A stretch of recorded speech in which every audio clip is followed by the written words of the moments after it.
Dito ka lang pala nagtatago. Kasama mo pa yung lalaking yan. Ilang beses ko nang sinabi sa'yo na hindi ka pwedeng umibig sa hindi nating kauri. Napakatigas talaga ng ulo mo, Alma. Ipinagpalit mo si Ramon sa isang hamak na magsasaka. Nay, pakiusap. Hayaan niyo na po akong mamuhay ng payapa kasama ng lalaking mahal ko. Wala akong gusto kay Ramon. At kahit kailan, hindi ko siya mamahalin. Kailangan parusahan ng lalaking yan dahil sa paglayo niya sa'yo. Kaya pala bigla ka nalang nawala sa araw ng kasal niyo ni Ramon. Yung pala nakipagtanang ka na sa lalaking yan. Nay, pakiusap. Huwag niyo saktan si Pablo. Mahal ko siya. At sana naman ay hayaan niyo na kami. Hindi maaari. Kailangan mong magpakasal kay Ramon nang sa ganon hindi na tayo manatiling alipin at pinakamababang uri ng mga aswang. Minsan lang magpapakasal ang datong aswang sa kagaya nating mahihirap. Nay! Ayoko! Aray! Nasasaktan po ako! Bitiwan mo ang buhok ko, Nay!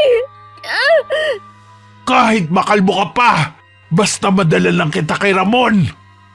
Pinahiya mo pa ako sa kanila. Walang iya ka talaga. Sa ayaw at sa gusto mo sasama ka sa akin. At ang lalaki niya nang papatayin ko. O kaya gagawin ko siyang aswang para maging isang alipin. Huwag, Nay! Maawa na po kayo kay Pablo! Sige!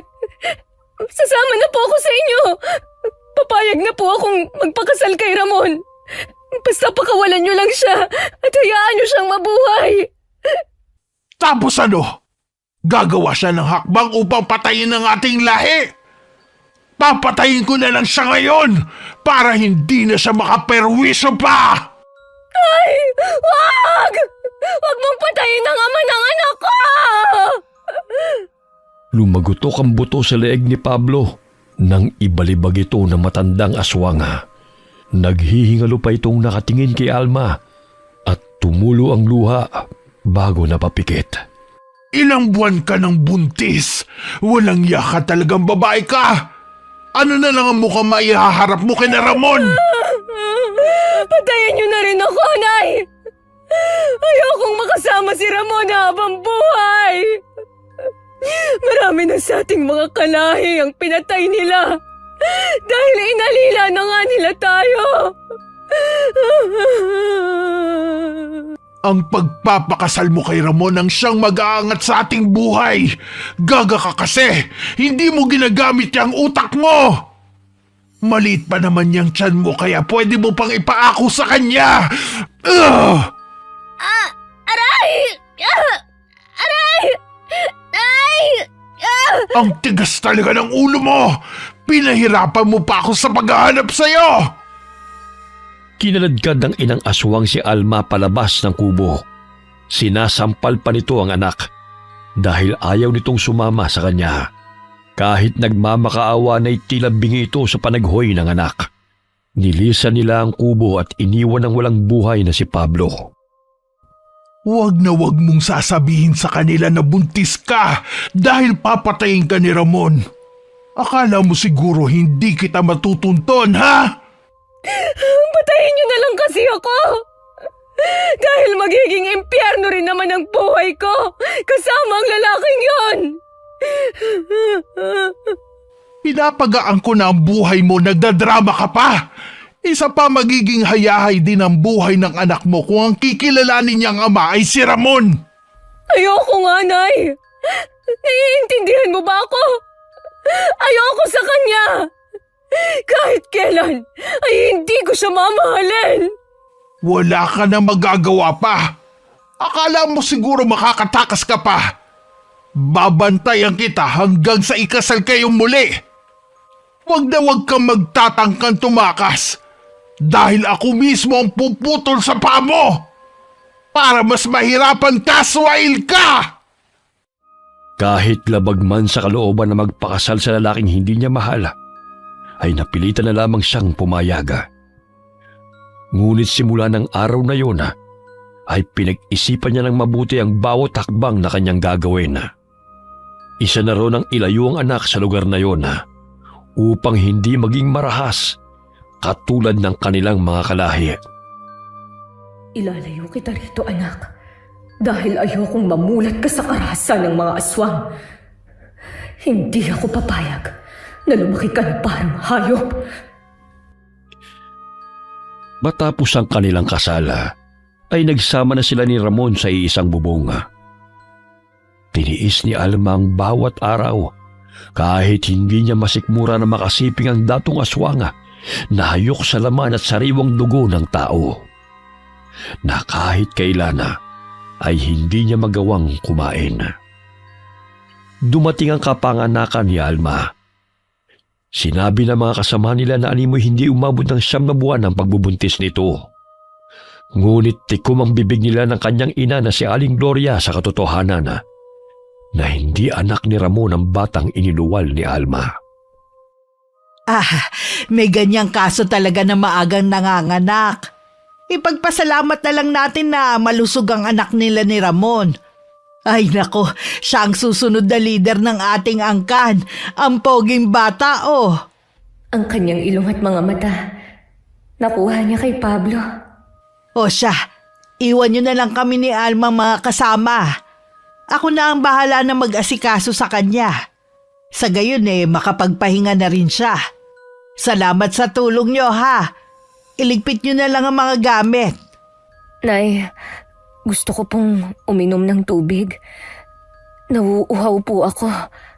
O ito, nakapagluto na rin ako ng lugaw. Para naman manumbalik na ang lakas mo.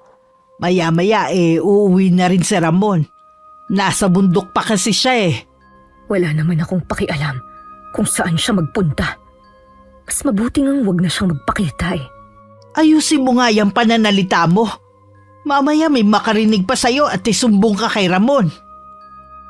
Naging sunod-sunuran si Alma sa lahat ng kagustuhan ng lalaki. Karamihan sa kanilang mga kasamahan ay nagtataka dahil poging bata ang anak ni na Alma at Ramon. Walang pagkakahawig sa datong aswang sapagkat mistiso ang sanggol habang si Ramon ay sarat ang ilong at may malaking mata. Hindi lang siya nagmana sa kanyang ama. Matapang ang dugo ni Alma Matangos ang ilong ng nanay niya Nay, parang ayaw ng anak ko na pinagkakaguluhan siya. Tingnan mo ayaw niyang tumahan sa kakaiyak. Pwede bang palabasin mo na ang mga taong yan sa bahay? Nasasabik lang silang makita ang bata. Ikaw naman Makalipas ang 2 buwan, nagkaroon ng pagkakataon na makatakas si Alma sapagkat nagpaalam siya kay Ramon upang ipasyal ang kanilang anak. Pumayag naman ito, basta't may kasama lamang sila. Nawili sa pagkipagkwentuhan ng babaeng kasama niya sa kakilala nito, kaya't pasimpleng naglakad-lakad palayo si Alma hanggang sa tuluyan na silang makalayo. Lakad-takbo ang kanyang ginawa.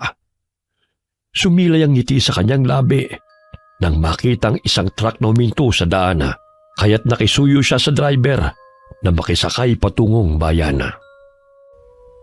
Manong, kailangan kong madala sa ospital ang anak ko dahil nilalagnat po siya. Sige na po, maawa na kayo sa akin. Naawa ang driver sa kanilang mag-ina, kaya't agad siyang pinasakay nito at pinarurot ang sasakyan. Sana hindi nila ako nasundan. Anak, lalayo tayo sa lugar na ito dahil ayokong maging katulad kanila. Mahal na mahal kita at ang tunay mong amang si Pablo. Bumaba sila ng bayan at nagpasalamat sa driver. Mahigpit niyang niyakap ang anak at naglakad kahit hindi niya alam kung saan patutungo. Maya-maya'y nakaagaw ng kanyang pansin ang bahay ampunan. Diyan ko iiwan ang aking anak. Ayun, may babaeng lumabas. Kahit papano'y alam ko kung sino ang kukuha sa kanya. Dahan-dahang inilapag ni Alma ang sanggol sa gate at nagtago sa mga halaman. Nagulat ang babae nang makita ang sanggol matapos nitong magtapon ng basura. Anak, patawad. Ito lang ang naisip kong paraan upang mailayo kita sa mga aswang. Pangako, babalikan kita. Aayusin ko muna ang lahat dahil alam kong hinahanap na nila tayo. Magiging ligtas ka rito, mahal ko. Tahimik na umiiyak si Alma habang yakap ang lampin. Ipinanganak ang sanggol na may malapad na nunal sa batok, kaya't madali lamang niya itong makikilala. Pumasok na ang babae. Dala ang anak ko. Naway, maging ligtas ka, anak. Bibisitahin kita rito kapag maayos na ang lahat. Hindi pwedeng matuntun ka ng mga kalahi natin. Naluluhang nilisan ni Alma ang bahay ampunan. Saglit siyang napatigil sa pagtakbo at muling nilingon ang lugar kung saan ito iniwan ng anak. Ilang sandali muli siyang lumakad palayo, ngunit ipinangako sa sarili na hindi siya babalik sa lugar ng mga kalabang aswang.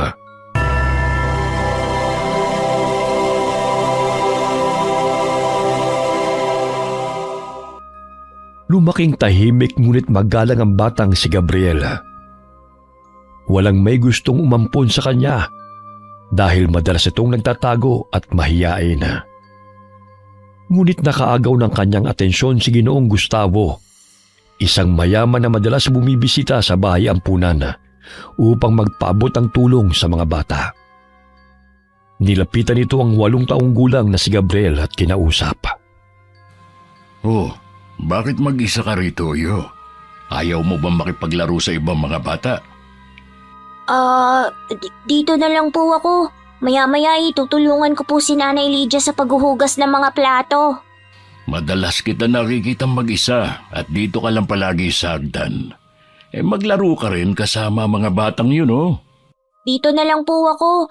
Nalulungkot po kasi ako dahil wala na rito ang matalik kong kaibigan na si Mark. Inampun na po siya. Sir, bakit po ibang tao ang mag-aalaga sa amin? Bakit hindi po ang tunay na nanay at tatay namin? Hindi po ba kami nila mahal kaya iniwan nila kami rito? Gustuhin mang kayong alagaan ng tunay ninyong mga magulang, siguro may problema lang sila. O baka hindi pa sila handa sa kanilang responsibilidad kaya kayo nandito. Pero hindi ibig sabihin na hindi nila kayo mahal. Pero bakit iniwan nila kami rito kung mahal nila kami? Madaldal ka rin pala. Halika na. Dumating na yung mga pagkain na pinadeliver ko. At tulungan mo muna akong buhatin yun. Sige po, sir. Oh, gusto mo ba na spaghetti at pritong manok? Opo. Abay, tamang-tama. Marami akong in-order dito. Magpakabusog ka mamaya, Gabriel, ha? Para naman tumaba ka. At saka huwag kang sumimangot. Sayang ang kapugian mo. Sir Gustavo, bakit po ang bait ninyo sa amin?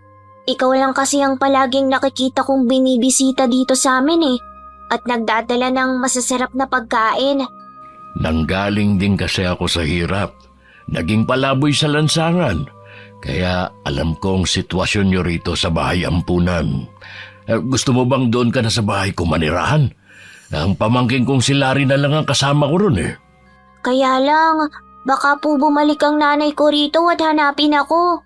Oy, di sabihin natin kay Lydia na tawagan niya ako kapag pumunta rito ang nanay mo. Ayos ba yun sa'yo? Talaga po, sir? Oo naman. Gusto mo doon na rin siya sa bahay manirahan para magkasama na kayo. Sige po, sir. Sasama po ako sa'yo. Naging foster parent ni Gabriel si Ginoong Gustavo. Ramdam ng Ginoo ang pangungulilan ng bata sa pagmamahal ng mga magulang nito. Sapagkat maaga rin siyang naulila at nakikita niya ang sarili kay Gabriel. Makalipas ang 1 linggo, ay isinama na ng Ginoo ang bata sa bahay nito. Oh, Gabriel, nandito na tayo. Ito na ang bago mong tirahan. Ang laki po ng bahay niyo, Sir Gustavo. Mas malaki pa po kaysa sa bahay ampunan. Abay, hindi naman. Malaki lang tignan dahil malawak ang parking area at ang garden. Papakilala kita mamaya kay Larry. May pagkapilyo ang batang yun pero mabait naman. Sige po, sir. Huwag ka mahiya dito, Gabriel, ha? Ituring mong sariling bahay ito. Kumain ka kapag gutom ka. At saka, sabihan mo lang si Mameng ng mga kakailanganin mo. Opo. Nabaling ang kanyang paningin sa lalaki na bumaba ng hagdan. Maangas sa mukha nito.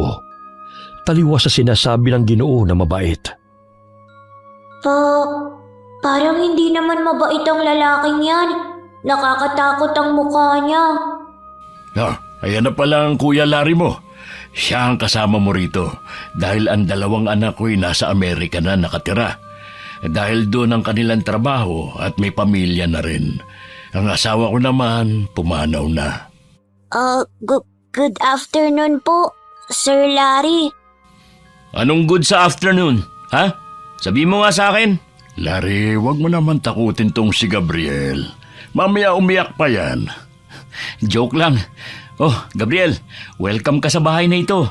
Huwag kang matakot sa akin. Makulit lang talaga ako. Ihahatid ko na muna siya sa magiging kwarto niya, ha? Para makapagpahinga na tong si Gabriel. Tito, may babayaran pala kami sa eskwelahan bukas. 3,000 po. Parang walang katapusan na bayaran naman yan, ah. Nung 1 linggo humingi ka rin sa akin. Alam mo namang graduating na ako eh. Kung wala naman po kayong pera sa ngayon, maghahanap na lang ako ng paraan para magkapera. Magtatrabaho na lang ako sa fast food na pinapasukan ng kaibigan ko. Oh, eto na ang 5,000. Pati allowance mo na yan, ha? Maraming salamat, Tito. Siya, maiwan ko na muna kayo. May gagawin kasi akong project eh. Pangiting bumalik ng kwarto si Larry matapos na makahingi ng pera sa tiyuhin. Minsan ay wala naman itong bayarin, ngunit ginagastos nito ang pera para sa barkada. Bagamat naging masipag si Gabriel sa gawaing bahay, kahit na hindi siya inuutusan, kaya't naging madali ang trabaho ni Aling Mameng dahil sa tulong niya. Oh, Gabriel, bakit ikaw naghuhugas ng mga plato? Iwan mo na yan kay Mameng. Ayos lang po, Sir Gustavo. Wala naman po akong ginagawa para makapagpahinga naman po si Nanay Mameng. Ang bait mo talagang bata. Basta kapag napagod ka magpahinga ka rin, ha? Opo, sir. Kaya ko naman to eh. Malapit lang din ang paaralan sa bahay na tinutuluyan nila, kaya't nagpatuloy si Gabriel sa pag-aaral sa elementarya. Naging maganda ang buhay niya sa pangangalaga ni Ginoong Gustavo. Ngunit nararamdaman niya na hindi siya gusto ni Larry dahil minsan ay kinukutusan siya nito kapag nagkakasalubong sila at sasabihin lang na nagbibiro lamang ito. Nang araw na yun ay maagang umalis ng bahay ang Ginoo dahil may aasikasuhin ito sa talyer na pagmamayari nito. Habang nag-aalmusal si Gabriel ay napadaan ng lalaki sa likuran nito. Masarap ba ang pagkain, Gabriel? Oo kuya. Gusto mo bang ipagain na kita? Wag na. Nawawalan ako ng gana kapag nakikita kita eh. Nadala mo sa pagpapaawa si Tito, kaya kanya dinala rito. Unang kita ko pa lang sa'yo, nararamdaman ko may gagawin ka ng masama. Siguro magnanakaw ka, no? Hindi po kuya.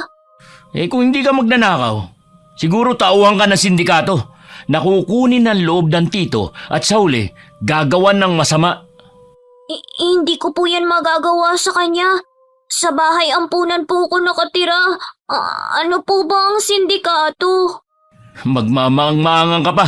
Kunwari, hindi mo alam, ha? Nandidilat pa ang mga mata ni Larry habang pinipisil ang pisngi ng bata. Binitiwan lamang nito si Gabriela nang dumating si Aling Maming na katatapos lamang maglaba ng mga basahan.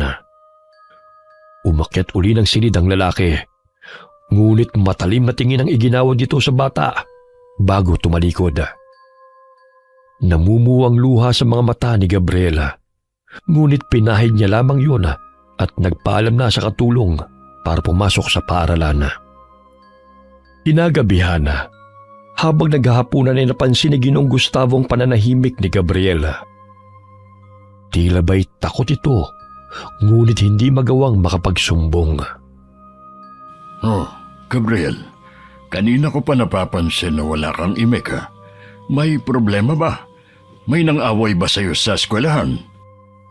Wala po, sir. Kapag may problema ka, huwag ka mahiyang magsabi sa akin o di kaya sa Kuya Larry mo. Pamilya na tayo rito. Hindi magtatagal, magiging legal na kitang ampon. Kaya magiging anak na talaga kita. Ano? Akala ko ba pansamantalang maninirahan lang siya rito? Ayos lang naman na patirehin siya rito na hindi mo aampunin ng legal ang batang yan. Wala namang problema kung gusto kong legal ang pag-aampon sa kanya. Sumang-ayon naman ang mga pinsan mo Isa pa, masaya akong maging parte ng pamilya natin si Gabriel. Para na nga kaming mag-ama talaga dahil pareho kaming pogi. Baka kasi dumating ang mga totoong mga magulang yan at kunin siya kapag pinamanahan mo na yan. Ay naku Larry, kung ano-ano talagang iniisip mo. Kumain ka na nga lang. Kaya siguro mukhang takot si Gabriel dahil tinatakot mo, no? Ay, hindi Nag-uusap lang naman kami paminsan-minsan At saka, bakit siya matatakot sa akin? Ang bait-bait ko nga sa kanya. Basta ayokong inaaway mo tong si Gabriel. Mabait siyang bata kaya pakikitunguhan mo siya ng maayos. Buisit na batang to. Magiging kaagaw ko pa sa mamanahin ko. Bakit kasi kailangan niya mag-ampon pa? Nandito naman akong pamangkin niya. Oh, Larry, bakit ganyan ka makatingin kay Gabriel? Ayokong sinasaktan mo siya, ha? Sa oras na malaman kung may ginawa ka sa kanya na hindi ka nais-nais, ako makakalaban mo. Ano naman po ang gagawin ko sa kanya? Mabait naman ako. Tsaka, wag lang siya makulit o makakasira ng mga gamit ko para wala po kaming problema. Gusto ko lang na magkasundo tayong lahat sa pamamahay na ito. Ayoko ng away dahil pareho kayong importante sa akin kaya kayo narito. Hindi ko naman siya inaano At saka bunsong kapatid na ang turing ko sa kanya. Di ba, Gabriel? Tumango na lamang siya at nanatiling tahimik. Matapos kumain ay agad na siyang pumasok ng kwarto upang magbasa ng mga aralin. Bagamat muling sumagi sa kanyang isipan ang sinabi ni Larry na baka miyembro siya ng sindikato. Bakit kaya niya naisip na miyembro ako ng sindikato? Si Nanay Lydia at ang mga bata sa bahay ampunan lang naman ng mga kasama ko Hindi ko magagawang saktan si Sir Gustavo na naging mabait sa amin. Mukhang siya pa nga tong salbahe, hindi ako Masayang ibinalita ni Ginoong Gustavo kay Gabriela na legal niya na itong inampona nang maayos na nito ang adoption paper. Narinig ni Larry ang usapan ng dalawa, kaya't kuyumang kamao nito dahil sa pagkainis. Hindi pwedeng manatili ang batang yan dito. Papahirapan ko siya para siya na mismo ang kusang aalis. Oh, Larry, nandiyan ka na pala. Halika rito, samahan mo kami ni Gabriel sa pagmimerienda. Busog pa ako, Tito. Nakapagmerienda na ako sa eskwelahan Ay, ikaw ang bahala. Ipagtatabi ka na lang namin. Para pag nagutom ka mamaya, may kakainin ka pa. Sige po, salamat. Malalim na bumuntong hininga si Larry bago tumalikod.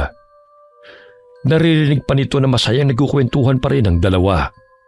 Dahilan na madagdagan ang pagkayamot nito. Kumain ka ng kumain, Gabriel. Ay marami pang pagkain, no? Tumataba na nga po ako. Hindi na po kasya sa akin ang mga damit ko. Ay, oo nga.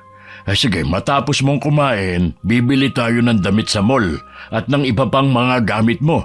Pasensya ka na at nakalimutan kong ibili ka ng bagong damit. Ilang buwan ka nang nandito pero ilang piraso pa lang ang nabili ko sa'yo. Ganyan talaga kapag matanda na, nagiging malilimutin. Salamat po, sir. Pero ayos pa naman ang mga damit ko Medyo kasya pa naman. Anong sir? Anak na kita, kaya tawagin mo na akong papa, simula ngayon. Mababa na aga magkahalong tuwa at hiya sa mukha ng bata nang sabihin yun sa kanya ng Ginoo. Ngunit labis siyang nagpapasalamat sa maayos na pagtrato ni Ginoong Gustavo. Matapos nilang magmerienda, ay agad na silang pumunta ng mall. Nahihiya pa si Gabriel, ngunit ang Ginoo mismo ang pumipili ng mga mamahaling gamit. Sir Gustavo? Di ba sabi ko sa'yo, papa na ang itawag mo sa akin? Papa, pwede naman pong sa ukay-ukay lang tayo bumili Mukhang mahal po ang mga damit dito. Doon po sa pinupuntahan namin ni Nanay Lydia. Dati, 3 piraso, 50 lang. Naku, hindi pwede yan. Kailangan bago at maganda ang damit mo. At saka di ba malapit na ang birthday mo? Sa susunod na linggo na nga yun Opo, ayos lang naman po sa akin kahit mumurahin lang ang mga gamit ko. Bunsong anak na ang turing ko sa'yo, kaya dapat maayos ang mga damit mo para naman kung makikita kayo ng totoong nanay mo, hindi niya sasabihin na pinabayaan kita. Maraming salamat po sa lahat ng kabutihan ninyo sa akin. Masisilayan ang tuwa sa mukha ng batang si Gabriel nang makita ang mga bagong gamit na pinamili para sa kanya. Gabriel, ipapahatid na lang kita mamaya sa driver May meeting pa pala ako sa kliyente ko mamayang 2:00. Dumaan sila sa isang gusali at agad na bumaba si Ginoong Gustavo. Tanging si Mang Kanor na driver ang kasama ni Gabriel pauwi ng bahay at muling bumalik din ang driver sa lugar kung nasaan ang amo nito. Habang papasok ng bahay, bitbit ni Gabriel ang kanilang pinamili. Sinalubong siya ni Larry na nooy maangas na nakatingin sa kanya. Aba naman, may bagong damit Pero parang hindi naman bagay sa'yo yan, bata. Dahil ang bagay sa'yo, mga basahan. Grabe ang pang-uuto mo kay Tito Pinaglaanan ka pa talaga niya ng panahon at salapi para legal kanyang ampunin. Tahimik lang na napatingala si Gabriel sa kanya at malamlam ang mga mata. Binatukan pa niya ito at nakita yun ni Aling Maming. Kaya't dali-daling tumakbo ang katulong patungo sa kinaroroonan ng bata at inilayo ito kay Larry. Ikaw, Aling Maming, wag na wag kang magsusumbong kay Tito dahil malilintikan ka rin sa akin. Inakay na lamang ng katulong si Gabriel patungo sa kwarto nito. Dahil napapadalas na nitong nakikitang sinasaktan ni Larry ang bata at pinagsasabihan ng masama. Ngunit hindi nito magawang makapagsumbong kay Ginoong Gustavo dahil maging siya'y maaaring gawa ng kwento ng binata at maaaring palayasin sa bahay.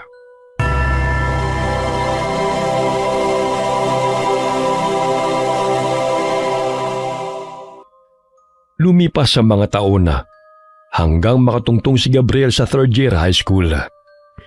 Hindi pa rin nakakagraduate sa engineering si Larry dahil pagbubulak-bulang inaatupag nito imbis na pag-aaral. Dahilan para madalas silang magtalo ng kanyang tiyuhin. Larry, ano tong nababalitaan kung 1 taong ka nang hindi pumapasok sa eskwelahan?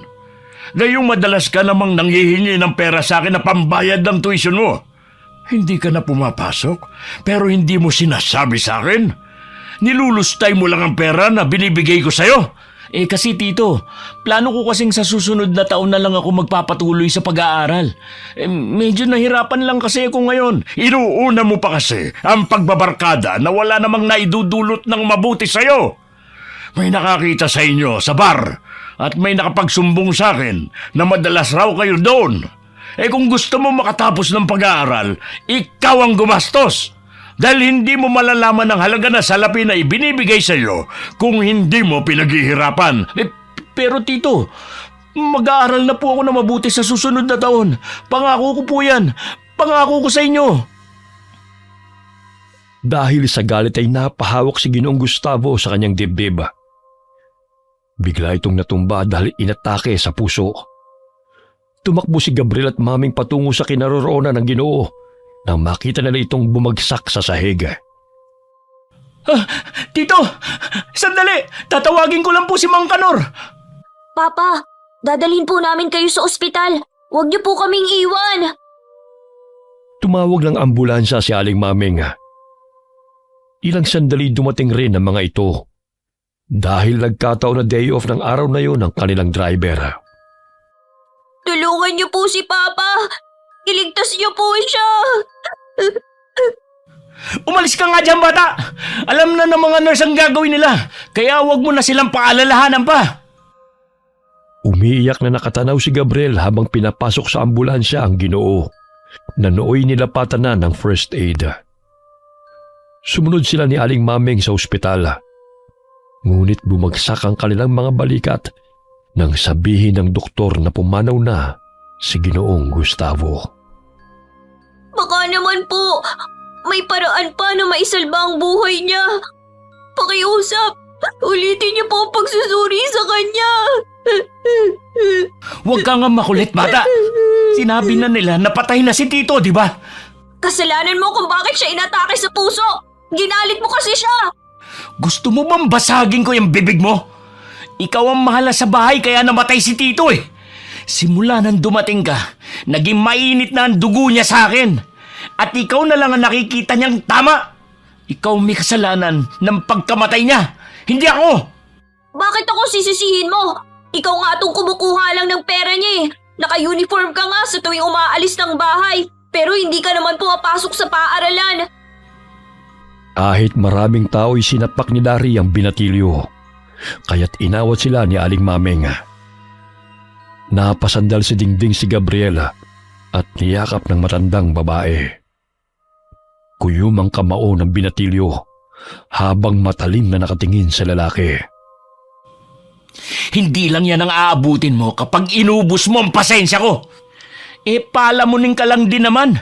Hindi ka namin kadugo, kaya wala kang karapatang pagsalitaan ako ng kung ano-ano, sampid! Binurol ng ilang araw si Ginoong Gustavo sa bahay nito. Dumating ang kanyang mga anak galing Amerika. Ngunit matapos ang 3 araw ay inilibing rin ito at agad na bumalik ang mga anak nito sa ibang bansa. Gustong palayasin ni Larry si Gabriela. Ngunit nakasaad sa habilin ng Ginoo sa testamento nito na hindi pwedeng palayasin si Gabriel sa bahay na yun dahil legal na nitong ampon ng binatilyo. Nadagdagan ang pagkamuhi ni Larry, kaya't hinayaan na lamang nito na tumira doon si Gabriel. Hindi naglaon ay nasangkot sa sindikato si Larry. Dinudukot nila ang mga kabataan at kababaihan para ibenta sa mga banyaga. Maging si Gabriel ay hindi nakatakas sa grupo dahil siya mismo ang pinababantay sa mga bihag ng mga ito. Kuya, saan niyo po ko dadalhin? Hindi naman to ang daan ng bahay natin ah. Tumahimik ka nga! Ang ingay-ingay mo, mamaya mabangga pa tayo. Sino po yung mga batang kasama natin? Saan niyo po sila dadalhin? Malalaman mo lang yan pag nakarating na tayo sa pupuntahan natin. Kinabahan si Gabriel dahil nadidinig niya ang iyak ng mga bata. Nakikilala pa niya ang 3 lalaki na naroon na siyang kaibigan ni Larry. Ramdam niya na may masamang binabalak ang mga ito sa kanila. Kuya, pakiusap. Pakawalan niyo na po kami oh. May pasok pa ako bukas eh. Sino ba nagsabi sa'yo na mag-aaral ka pa? Simula ngayon, maninilbihan ka na sa amin. Ang laki ng atraso mo sa akin ha. Kaya pagbabayaran mo yun. Kuya, gusto ko na pong umuwi. Hinihintay na po ko ni Aling Maming. Sinabi ko na sa'yo na tumahimik ka. Gusto mo pa yatang masampulan eh. Kuya, wag! Pakiusap! Ilayo mo sa akin yung baril. tatahimik na po ako. Inuubos mo kasi pasensya ko. Isang salita mo pa, pasasabugin ko na yung bunganga mong buwisit ka. Palakas ng palakas ang kabog ng kanyang dibdib habang lumalalim ang gabi. Ilang sandali pa'y huminto ang sasakyan sa isang gusali. Napansin niyang nakatayo sa pintuan ng babae na si Lina na kinakasama ni Larry. Pinababa sila ng kotse at pilit na pinapasok sa gusali. Kuya, ano po bang kailangan niyo sa amin? Bakit niyo kami dinala rito? Ang daldal mo, kanina ka pa. Sumunod ka na nga lang kasi. Mabuti naman at sinama mo na yung si Gabriel. Naririndi na ako sa iyak ng mga bata. Kuya, pauwiin niyo na lang po kami pakiusap. Abay, hindi pwede. Perang dala ng mga batang yan.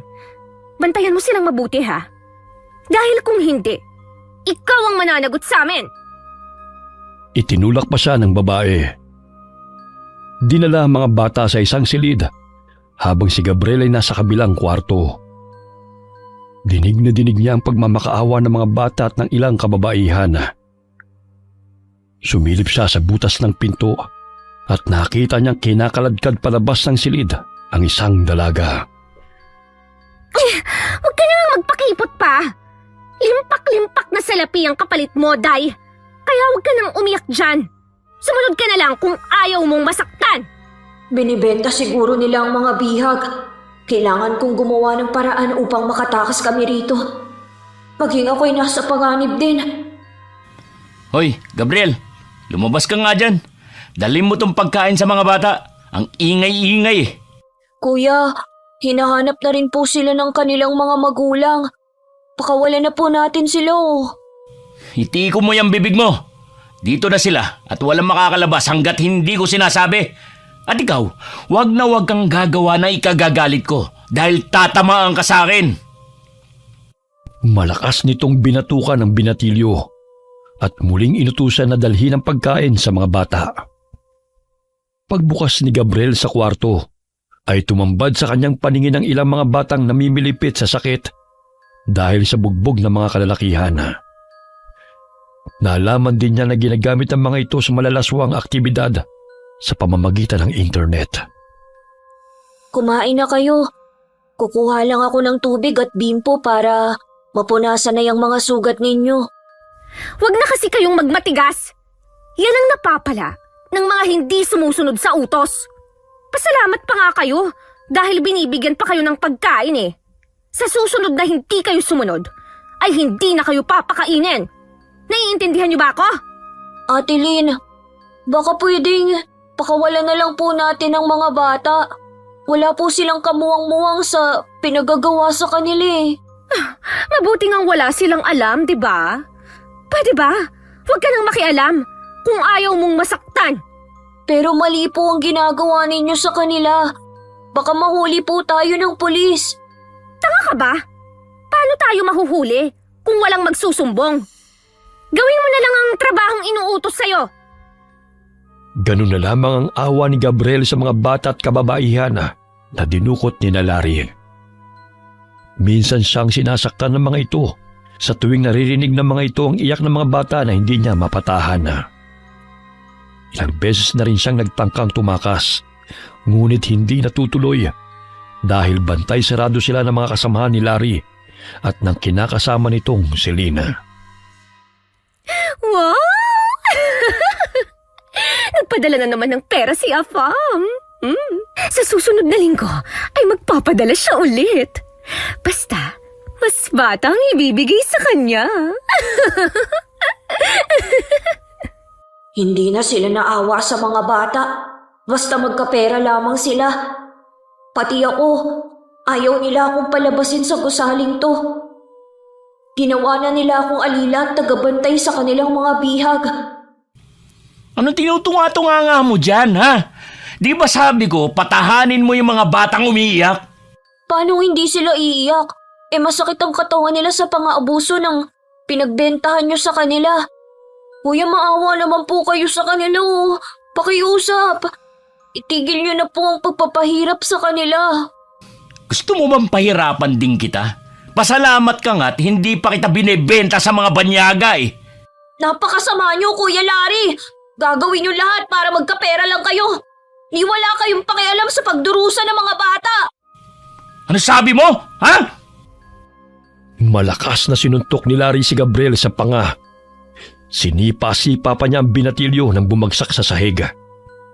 Hindi pa nakontento ay sinabunutan pa niya ito at pinagsasampal, kaya't pumutok ang labi nito. Huwag mo kong turuan sa gagawin ko.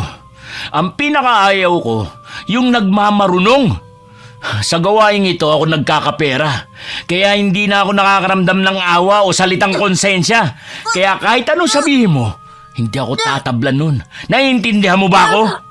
Hindi ko sukat akalain na aabot sa ganitong kasamaan mo. Pati ang iniwang mana ni Papa Gustavo na para sa pag-aaral ko, inubos mo na lahat. Pati ang bahay ibinenta mo pa. Tapos ngayon, mga kinabukasan ng ibang bata ang sinisira ninyo. Wala kayong puso, Kuya Larry! Bilib talaga ako sa katapangan mo, Gabriel eh. Noon parang tuta ka lang tignan. Ngayon marunong ka na sumagot ha. Tignan ko lang ang tapang mong walang yaka. Hoy, tama na yan, Larry. Baka mapatay mo pa yan eh. Pag nangyari yun eh, wala nang magpapakain sa mga bihag natin. Ayoko namang mag-asikaso sa mga yun. Dahil naiirita akong marinig ang ingay nila. Matabil kasi dila ng gagong to eh. Nilalabanan na ako. Kahit anong gawin niya, hindi naman yan makakatakas dito dahil bantay sarado. Umiinit na naman yung ulo mo. Ang daming pera oh, kaya hinay-hinay sa pananakit. Sinuwerte ka lang ngayon, bata. Sa susunod na painitin mo pa ulo ko, hindi lang yan ang aabutin mo. Naintindihan mo ba ako? Gumapang si Gabriel patungo sa sulok ng silid at napayakap na lamang sa kanyang sarili. Dumudugo ang kanyang labi at masakit ang kanyang tagiliran dahil sa sipa ng lalaki. Pagbabayaran mo rin ang lahat ng kawalangyaan yung ito. Hindi sa lahat ng oras ay aayon sa'yo. Makakatakas din kami sa impyernong lugar na to. Ipapakulong namin kayo. Anong tinitingin-tingin mo, ha? Ayan ka na naman. Tapalan mo nga ng pera yung mata mo para hindi ka na magalit sa batang yan. Kumukulo talaga ang dugo mo kay Gabriel noon pa man. Buwisit eh, mula nung makita ko yan. Gabriel, puntahan mo muna yung mga babae. Sabihan mo sila na maghanda para bukas. Dahan-dahang lumabas ng kwarto ang binatilyo. Sinampal pa siya ng isang lalaki pagkalabas niya ng pintuan, dahilan para madagdagan ang sugat niya sa labi. Wala siyang magawa upang ipagtanggol ang sarili. Kahit masakit man ang katawan, ay tinungo niya ang silid kung saan naroon ang mga kababaihan. Napalukip-kip sa bawat sulok at mababanaag ang takot sa mukha ng mga ito. Maghanda raw kayo para bukas. Pasensya na kayo hindi tayo makakatakas sa ngayon. Maging ako bugbog ang inabot ko dito. Wala silang awa sa atin. Ito pala, tinapay, kumain na muna kayo. Hoy, Gabriel! Pagkatapos mong bigyan sila ng pagkain, lumabas ka na kagad. Sino nagsabi sa'yo kausapin mo sila? Sinundan pa talaga ako ng isang yon. E di sana siya nalang nagbigay ng pagkain dito. May sinasabi ka ba, ha? Huwag ka magtatangkang tumakas. Dahil hindi lang yan ang aabutin mo. Hindi naman ako tatakas eh. Pinapasabi ni Ate Lynn na maghanda sila para bukas. Ay, oo nga pala. Magpaganda kayo. Dahil pipili ang 3 customer natin ng mga bata at sariwa. Huwag na huwag kayo magmamatigas. Dahil latigong aabutin nyo sa akin. Sige na, lumabas ka na rin. Ang sabi ni ate, pagpapahingahin sila. Paano sila makakapagpahinga kung tinatakot mo? Mamaya hindi pa sila makatulog niyan. Lumabas ka na rin dyan. Naaawa man si Gabriel sa mga bihag, ngunit hindi pa niya kayang itakas sa mga ito. Kahit anong iyak at pagmamakaawa, ay wala pa rin yung silbi sa mga taong nagbebenta sa kanila. Pumasok sa maliit na silid si Gabriel kung saan siya nagpapahinga. Humiga siya sa lapag at tanging kapirasong karton lamang ang nagsisilbing banig. Ipinikit niya ang mga mata at inaalala ang masasayang sandali kasama ang mga bata sa bahay ampunan at si Ginoong Gustavo. Umagos sa mga luha sa kanyang mga mata hanggang siya'y makatulog. Samantala, napabalikwas ng bangon si Alma mula sa mahimbing na pagkakatulog nang makaramdam ng hindi mawaring kaba. Tumingala siya sa buwana at sumagi sa kanyang isipan ang kanyang anak at muling niyakap ang lampin. Mahal kong anak, kumusta ka na? Walang araw na hindi kita iniisip. 15 taon matapos kitang iniwan sa bahay ampunan. Pasensya ka na kung natagalan ng aking pagbabalik sapagkat maraming hadlang at alam kong mas mapanganib kung masusundan nila ako. Pinatay nila si inay sa pag-aakalang siya ang nagpatakas sa akin. Nahuli ako ng mga tauhan ni Ramon. Mabuti na nga lang at maaga kitang iniwan sa bahay ampunan na yon. Ngayong napatay ko si Ramon at nakatakas mula sa mga tauhan niya, babalikan kita, mahal kong anak. Ano kaya ang ipinangalan sa'yo nang nagpalaki sa'yo? Peter ang naisipan kong ipangalan sa'yo eh. Mahal na mahal kita, anak.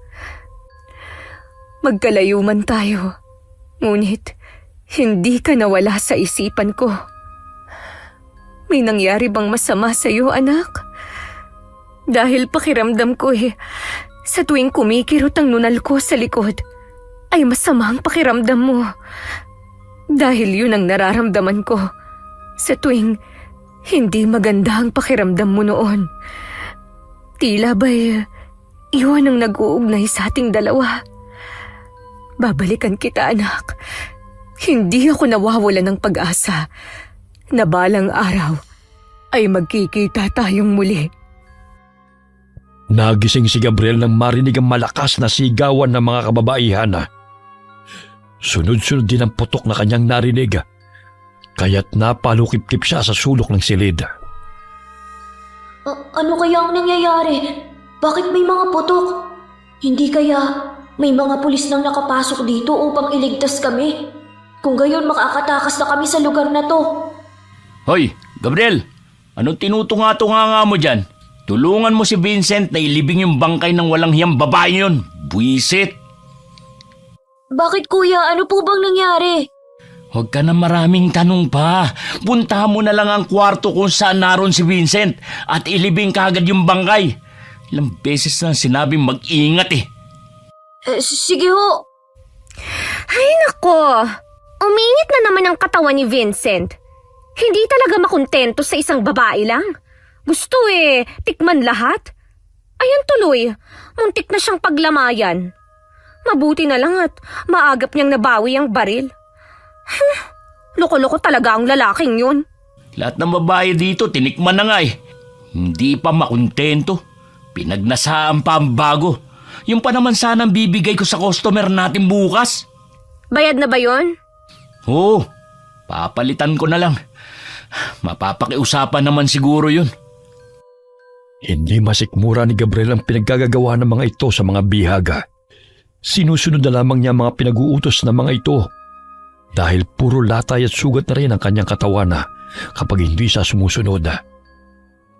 Nadat na niyang naliligo ng dugo ang babae at may tama ito sa ulo at dibdib. Ganun na lamang ang panginginig ng ibang kababaihang naroon. Nakita niyo bang sinapit ng babaeng to? Gagawin ko rin to sa inyo kapag nanlabang kayo. Ang tapang, wala namang binatbat. Kuya, bakit mo naman siya binaril? Pumalag eh. Kaya nang inabot niya. Kung pumayag na lang sana siya, hindi pa niya makikita si kamatayan. Kawawa naman po siya. Hindi man lang siya mailibing ng maayos. Paano kung multuhin niya tayo rito? Nagpapaniwala ka pa talaga sa multo, ha? Magsimula ka na maghukay sa likod para maibawon ko na ito. Daliman mo ha, para hindi mangamoy. Ano kaya kung ibalik mo na lang sa pamilya niya? Para naman mabigyan siya ng maayos na libing. Ang hina talaga ng utak mo, no? Eh di pag binalik natin to, mahuhuli pa tayo. Ang bobo mo talaga. Palibasa wala nang laman yung utak mo eh. Paano magkakalaman? Eh hindi nyo nga kami pinapakain ng maayos. Samantalang kayo, nagpapakasasa sa perang bunga ng kawalangyaan ninyo. Oy, titignan mo na lang ba yan? O tutulungan mo ako sa pagbubuhat? Tutulong na po. Awang-awa si Gabriel sa babaeng pinatay ni Vincent. Naririnig pa niya ang tawanan ng mga kasamahan nito habang kinakantsawa ng naturang lalaki. Umiiyak ang binatilyo dahil hindi niya lubos maisip na magagawa niya maglibing ng bangkay ng inosenteng tao. Ang dapat na ililibing dito, kayong mga asal hayop. Sana, maranasan nyo rin kung paano nyo saktan at pahirapan ang lahat ng dinukot nyo. Sa gayon kayo naman ang magbakaawa at umiyak kagaya nila. Tumingala siya sa maliwanag at bilog na buwan at paulit-ulit niyang sinasambit ang hinanakit niya kina Larry at sa mga kasamahan nito. Tila ba'y nadidinig ni Alma ang panaghoy ng kanyang anak na umaalingaw-ngaw sa kanyang pandinig habang nakatingala rin sa maliwanag na buwan. Nararamdaman kong nasa panganib ang aking anak. Lumalakas ang kanyang enerhiya ngayong bilog ang buwan. Batid kong kailangan niya ang tulong ko. Nagsimulang maglakbay si Alma palabas ng gubat, malayo sa lugar ng mga aswang. Doon siya pansamantalang tumira matapos niyang mapatay si Ramona at muling makatakas mula sa pagmamalupit ng datong aswang at ng mga kalahi nito.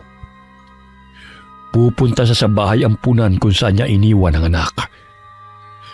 Nagbantay siya ng sasakyan na mapapadaan hanggang sa sumapit ang umaga. Ayun, may truck. Kailangan kong makasakay doon. Buong magdamag na akong naghihintay. Malayo pa lamang ay ikinakaway na niya ang kanyang kamay. Kaya huminto ito at pinasakay naman siya ng driver. Tinakpan na lamang niya ng balabal ang kanyang peklat sa muka.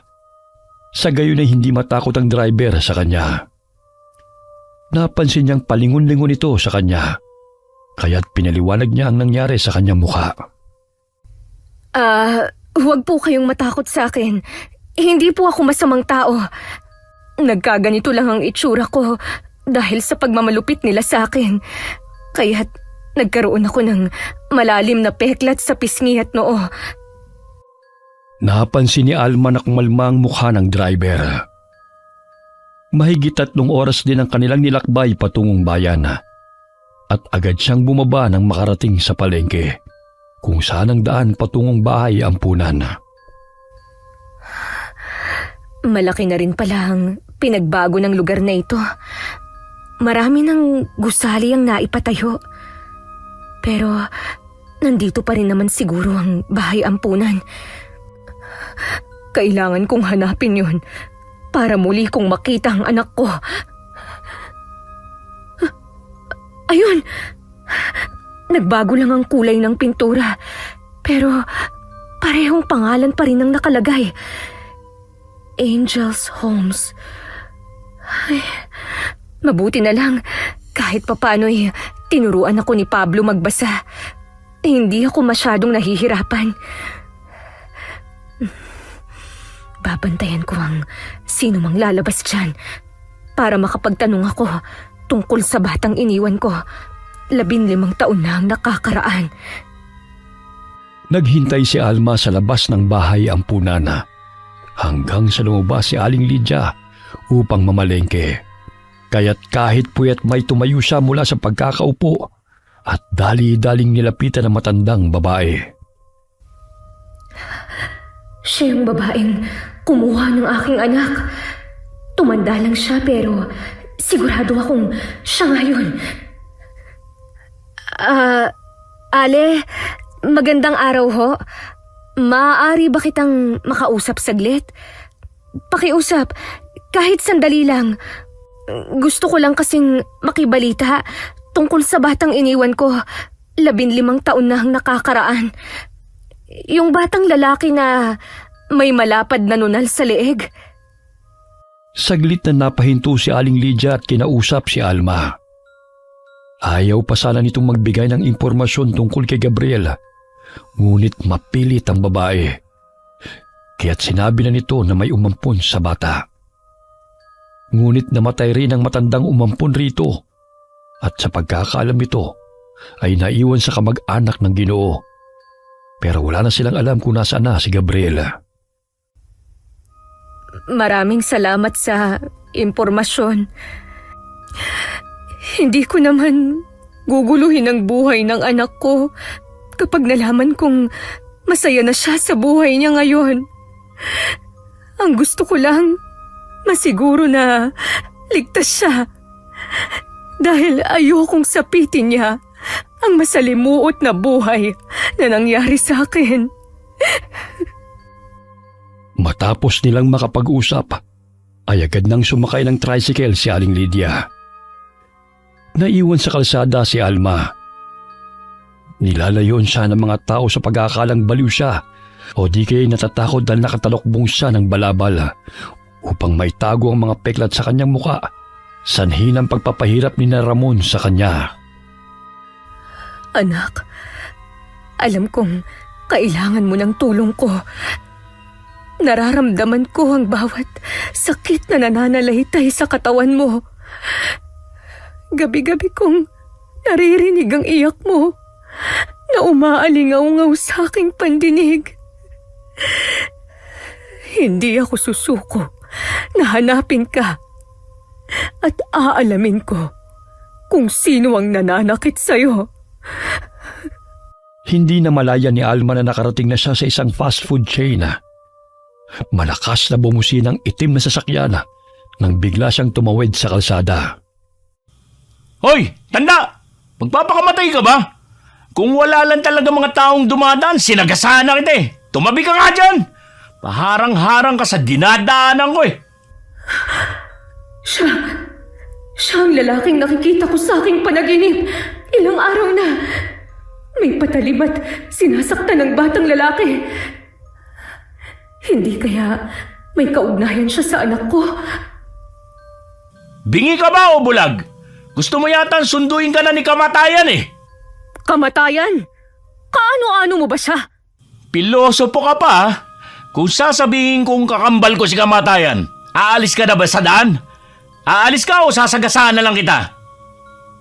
Matalim siyang tinitigan ni Alma, maging ang kasama nitong babae. Tumabi sa gilid ng kalsada si Alma, ngunit ibinato ni Larry ang ninunguya niyang chewing gum sa babae. Hoy! Bakit sa akin mo itinapon ang iyong basura? Mukha ba akong basurahan? Mukha kang basahan. Paharang-harang ka pa sa daan. Buti sana kung mapagkakakitaan ka eh. Eh kahit asong ulol, ayaw sa'yo. Bastos na lalaking ito.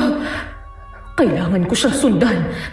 Dahil nararamdaman kong may alam siya kung nasa ng anak ko. Oh, bakit ganyan ka makatingin? Ha? Siguro napupugian ka sa akin, no? Tumabi ka na nga. Mamaya magbago pa ang isip ko at kumalat pa yung utak mo sa kalsada. Humarurot ang sasakyan habang matalim na tinatanaw yun ni Alma. Dinampot nito ang chewing gum na itinapon ng lalaki at umusal ng mga salita bago nito inilagay sa plastic. Tingnan ko lang kung sino ang susunduin ni Kamatayan. Ang lahat ng nagpapahirap sa akin ay pinatay ko na. Maging ang dating asawa na walang ginawa kundi ang alilain ako at patayin ang mga malalapit sa akin. Pwes, ikaw ang isusunod kung animal ka. Bukod sa pagiging aswang, ay natutunan ni Alma ang pambabarang sa tulong ng matandang babae na minsan na niyang nakasama sa gubat. Bago pa siya hulihin ng mga tauhan ni Ramon, ilang beses din siyang nabigo ng isagawa niyang itinuro sa kanya na matandang babae. Hanggang sa nagtiyaga siyang isagawa ang mga orasyon at unti-unting lumakas bilang isang aswang na mambabarang dahil sa puot na kanyang nararamdaman. At yun ang naging sandata niya upang labanan ang mga kampo ni Ramon. Hanggang sa magtagumpay siyang paslangin ang lahat ng nanakit sa kanya. Isa na roon ang datong aswang. Ayun, may mga papel at karton. Gagawa ako ng manika. Siya mismo ang magdadala sa kanyang sarili sa kamatayan. Hindi na ako ang dating Alma na iyakin at palaging nagmamakaawa kong inaapi. Ipalalasap ko sa kanya kung paano pahirapan. Ayon na rin sa kasamaang ipinapakita nila sa itinuturing nilang basura. Ayan, naporma ko na ang manikang papel. Ngayon, ang chewing gum na ito ay papaikutin ko sa liig mo. Tingnan ko lang kung hanggang saan ang angas mo.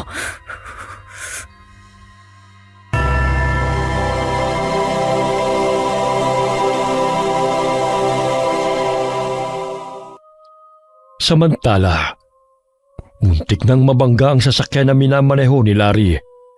Mabuti na lamang inaapakan ito kaagad ng preno. Ano ba, Larry? Gusto mo na bang mamatay? Magdahan-dahan ka naman sa pagmamaneho. Ha? May anino kasing biglang humarang sa daan eh. Hindi ko makita ang kalsada. Wala naman akong nakita, ha? Sinabi ko na sa'yo na tigil-tigilan mo muna ang paghit-hit ng pinagbabawal na gamot. Kaya ayan, kung ano-ano na naman ang nakikita mo. Ako na nga ang magmamaneho dyan.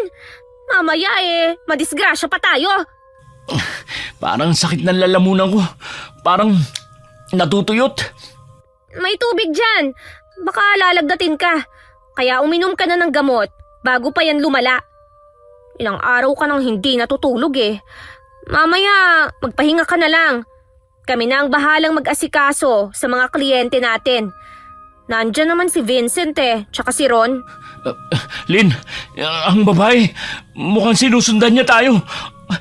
Ayun siya. Nakikita ko sa side mirror. Nasaan? Wala naman Ay nako, guni-guni mo lang yan. Noong nakaraang araw inakala mong pusa ang batang tumatakbo, kaya binaril mo. Magpahinga ka na nga. Ikaw yata itong sabog eh. Ayan, malapit na siya sa atin. Ang layo-layo na ng tinakbo ng sasakyan natin. Hindi na niya tayo masusundan nun. Wala akong nakikita, okay? Hindi kaya siya isang multo? O di kaya masamang espiritu? Akala ko ba'y pera lang ang pinaniniwalaan mo? At hindi ka naniniwala sa multo. Kaya ang dali lang sa'yong pumatay, di ba? Pero sinusundan talaga niya tayo. Nawawala-wala siya, pero konti na lang at maabutan niya na tayo. Pagod lang yan, Larry. Matulog ka na nga. Kung ano-ano pa ang iniisip mo Mamaya, kakalma ka rin dahil tumawag na ang dalawang afam sa akin at magpapadala sila ng pera. Balisa habang pinagpapawisan ng malamig si Larry sa loob ng de-aircon na sasakyan. Namumutla rin siya, kaya't uminom siya ng tubig. Ngunit tila ba'y hindi niya malulun ng tubig dahil sa sakit ng kanyang lalamunan.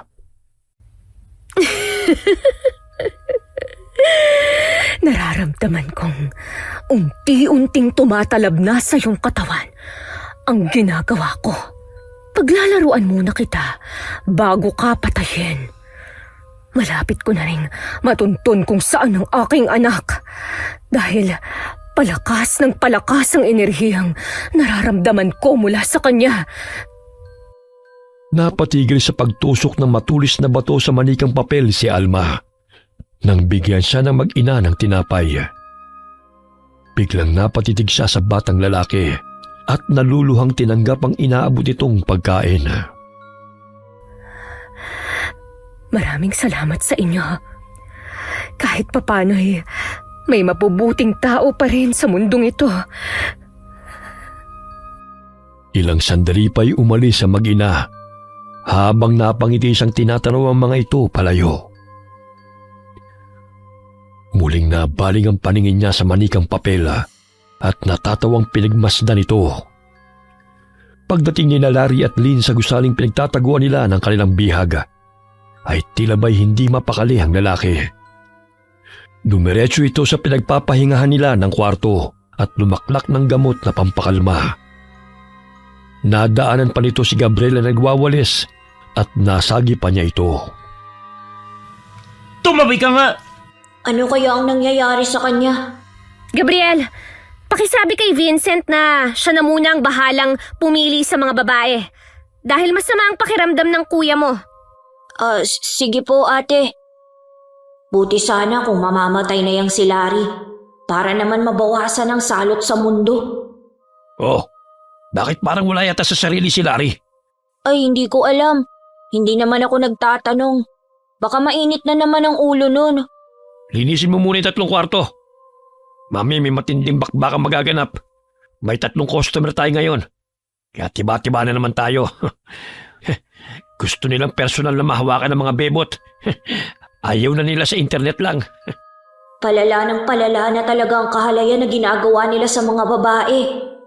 Sana naman may tumulong na sa amin para makawala na kami rito. Marami na rin silang pinatay. Ngunit parang hindi man lang sila nakukonsensya. Sumapit ang gabi. Kahit anong gamot ang inumin ni Larry, ay hindi pa rin napapawi ang nararamdaman nitong sakit sa katawan. Dadalhin na lang kita kaya sa ospital para mabigyan ka ng tamang gamot. Aray, ang sakit ng katawan ko. Hindi ko na talaga kaya. Siguro mangkukulam yung babaeng pulubi kanina. Akala ko ba hindi ka naniniwala sa mga ganyan? Siya lang naman ang nakasagutan ko kanina eh. Isa pa, nakita kong sinusundan niya tayo. Oh, halika na. Bago ka pa mamatay dyan. Dahil sa'yo, hindi tuloy na tuloy ang mga big time na customer natin. Hindi ko nasagot muli ang tawag nila kanina eh. Pera na, naging bato pa. Ako pa talaga ang sisisi mo. Nakikita mo namang sumasakit na ang buong katawan ko, di ba? Aray! Nandiyan naman sina Vincent at Rona. Inalalayan ng babae si Larry palabas ng kwarto. Tinulungan din sila ng mga kasama nito na sumakay ng kotse dahil kahit maglakad ay hindi na makayanan ng lalaki. Nagkaroon ng pagkakataon si Gabriel na itakas sa mga kababaihan kaya't sinabihan niya mga ito na magsipaghanda. Kinuha niya ang pala na ginagamit niya sa paghuhukay ng lupa upang gawing sandata laban sa mga kalalakihan. Oh, Vincent, bakit ka napahinto sa pagmamaneho? Kailangan na nating madala sa ospital si Larry. Hindi na talaga niya kaya ang sakit ng tiyan at lalamunan niya. Bilisan mo na. Gusto mo talaga akong mamatay na. Aray. May babaeng nakaharang sa harapan natin. Nakakatakot ang itsura niya. Parang aswang. Babae, sinasabi ko na nga ba, sinundan niya tayo, Lynn. Nandito siya. Malakas ang pakiramdam kong nandito ang aking anak at ang mga taong ito ang nagpapahirap sa kanya.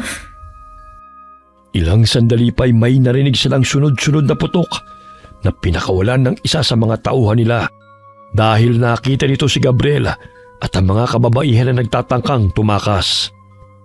Ngunit binato siya ni Gabriel at tinamaan ito sa noo, dahilan para matumba ito sa lupa. Lintik na batang yon! Itatakas pa ang mga bihag! Sandali, at bababa muna ako. Sagasaan mo na lang ang nakikita mong aswang o mangkukulam man yan. Dahil wala naman akong nakikita. Puro kayo bangag. Tarantado ka, Gabriel! Ang sakit ng noo ko Aray! Gabriel, siya ba ang anak ko? Nararamdaman kong nandito ang anak ko. Kailangan ko siyang iligtas sa mga taong ito. Ganun na lamang ang takot ni Vincent nang makitang biglang naging itim na usok ang babaeng binangga niya. Nagpalinga-linga pa ito sa paligid, ngunit hindi niya na ito nakita. Nakapasok ng gusali si Alma nang hindi napapansin ng mga kalalakihan. Kitang-kita niya kung paano paghahampasin ni Lina ang binatilyo gamit ang sintro nito. Walang yaka! Sinabi ko na sa'yo na malilintikan ka kapag kinalaban mo kami! Ate! Gusto mo siguro ikaw ang isusunod kong ilibing sa hukay, no? Hindi na po ako uulit. Pakiusap ka. Tama na po. Anong tama na? Kasasaktan Inuubos mo na talaga po ang pasensya ko, ako. Gabriel. Ito ang dapat sa'yo para magkanta ka! Tama na yan! Walang kalaban-laban ng bata! Mapanakit ang kamay mong to, kaya dapat nang putulin! Ikaw? Paano mo kami nasundan dito? Bitiwan mo nga ang kamay ko! Unang kita ko pa lang sa inyo. Alam ko nang wala kayong gagawing tama. Matapang lang kayo dahil may mga baril kayo. Etong sa'yo! Aray! Ang braso ko! Bitiwan mo ako! Pinilipit ni Alma ang braso ni Lina bago niya ito ibinagsak sa sementong sahig. Napabaluktot pa ang babae dahil sa naramdaman nitong sakit. Nagtago si Gabriel nang magpakawala ng putok ang isa sa mga tauhang naroon. Ngunit maliksi itong nailagan ng hindi nila kilalang babae. Nanilisik ang mga mata nito at tila ba'y galit na natuon ang pansin sa taong nagpapaputok. Gusto mo bang maramdaman kung gaano kasakit ang matamaan ng bala? Ngayon, itutok mo sa iyong ulo at kalabitin ang gatilyo. Bakit sinusunod niya ang sinasabi ng babae? Parang hindi niya makontrol ang kanyang kamay. Sino kaya ang babaeng yon? Bakit siya nandito? Pero hindi bale, siya na siguro magliligtas sa amin. Demonyo! Kampung ka ng demonyo! Pakiusap, huwag mong gawin sa akin to!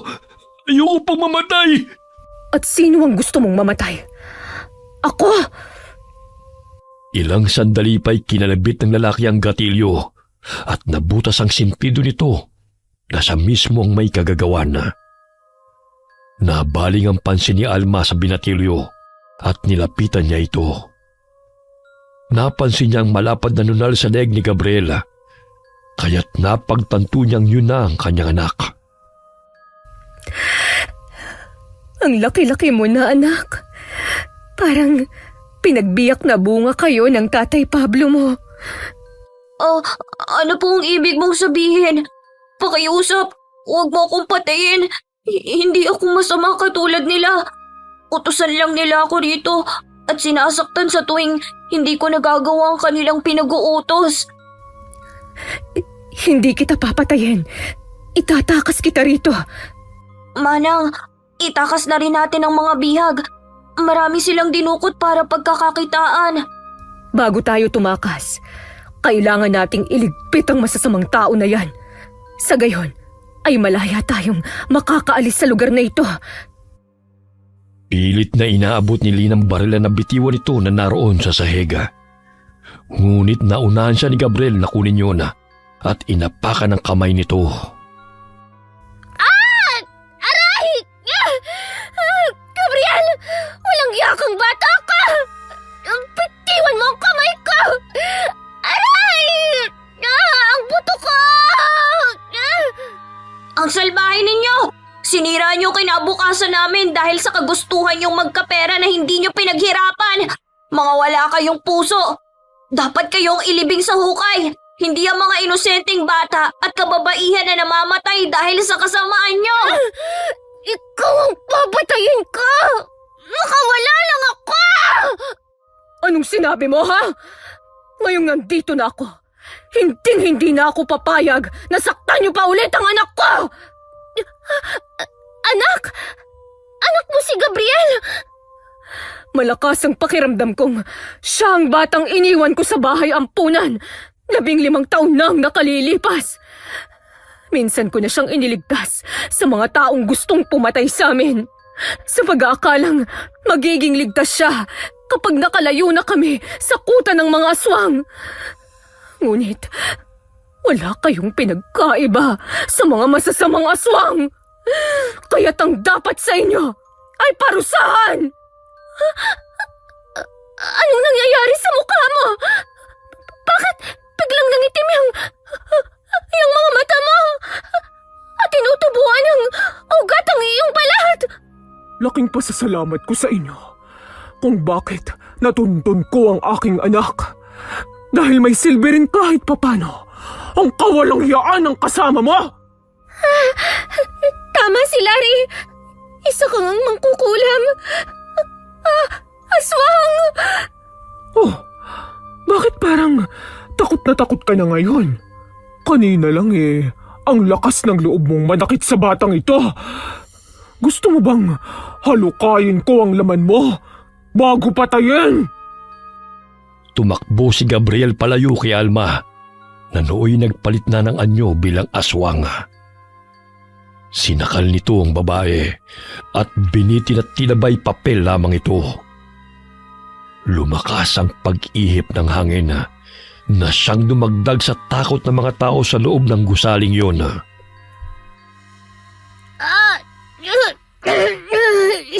Hindi ako makahinga.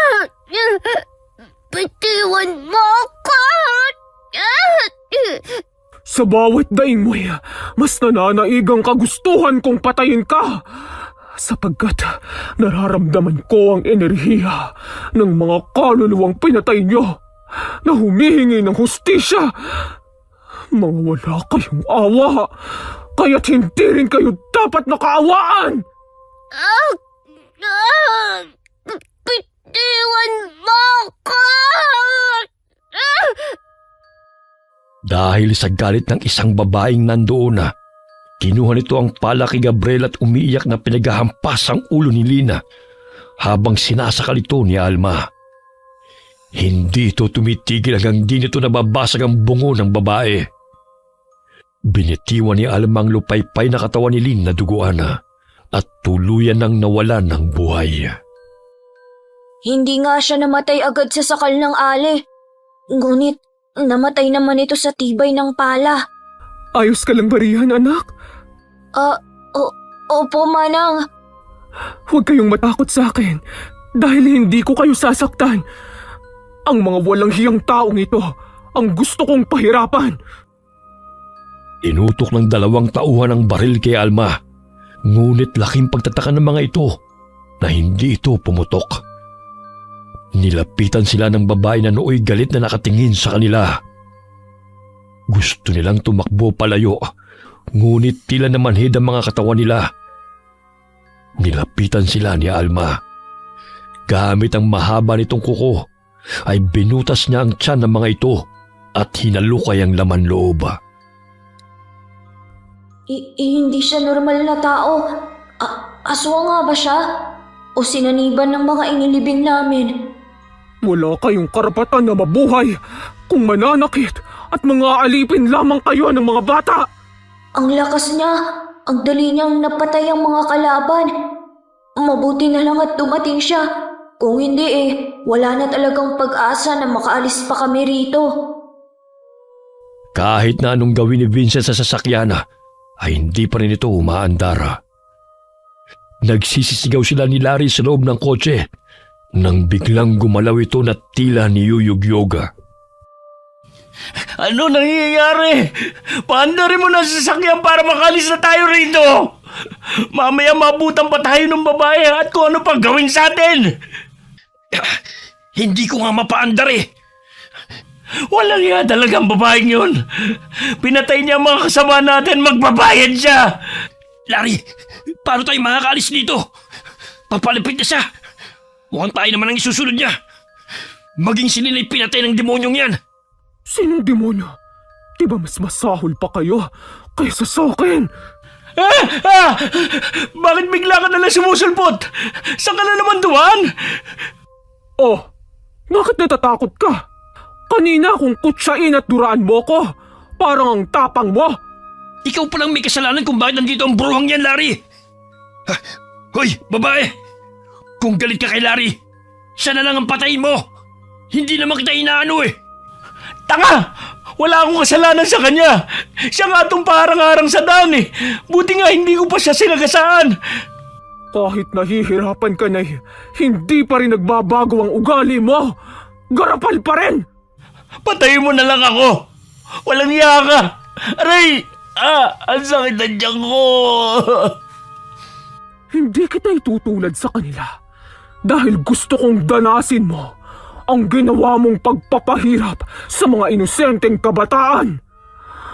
Naramdaman ko na sa iyo nang gagaling ang pinakamalakas na negatibong enerhiya. Kaya ang ibig lang sabihin nun, ikaw ang sobrang nagpapahirap sa kanila. Lalo na sa aking anak! Anak? Sino ba ang anak mo? Iuwi mo na at umalis na kayo rito. Yan ang nga bang sinasabi ko sa'yo, Larry eh. Dapat kinikilatis muna yung mga dinudukot natin. Ayan tuloy, may malademonyong nanay ang isa sa mga bihag. Pupukpukin sana ni Vincent ang ulo ng babaeng aswang gamit ang baril.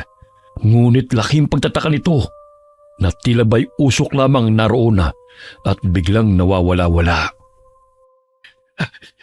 Nakita mo yun, Larry? Saan na naman napunta yung babaeng yun? Nawala na naman siya. Parang napupunti na ilaw. Hindi siya pangkaraniwang tao.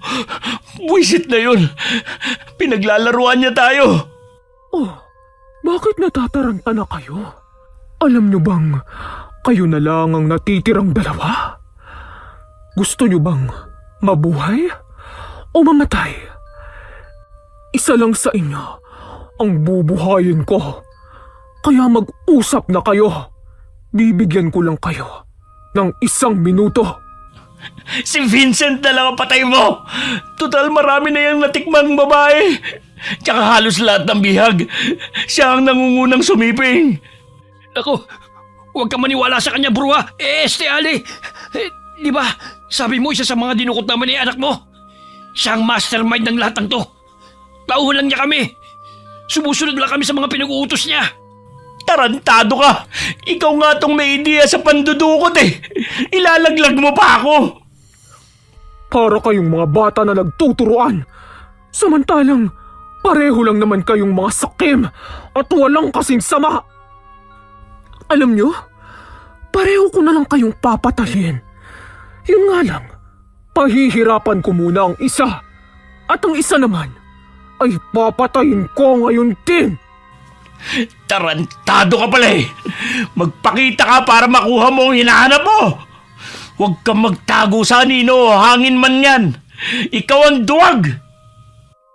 Malakas na binatukan ni Alma si Larry. Dahilan na mabukulan ito nang tumama sa pintuan ng kotse ang kanyang ulo. Namumuro ka na talaga sa akin ha! Magpakita ka!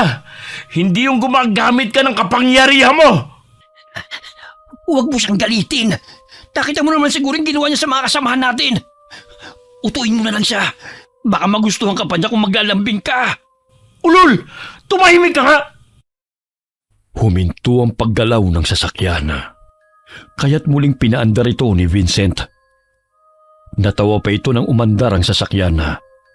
Sa wakas ay makakataas na sila ni Larry. Ngunit laking gulat nila nang makita sa salamin ang mga kasamahan nilang bangkay na naliligo sa sariling dugo.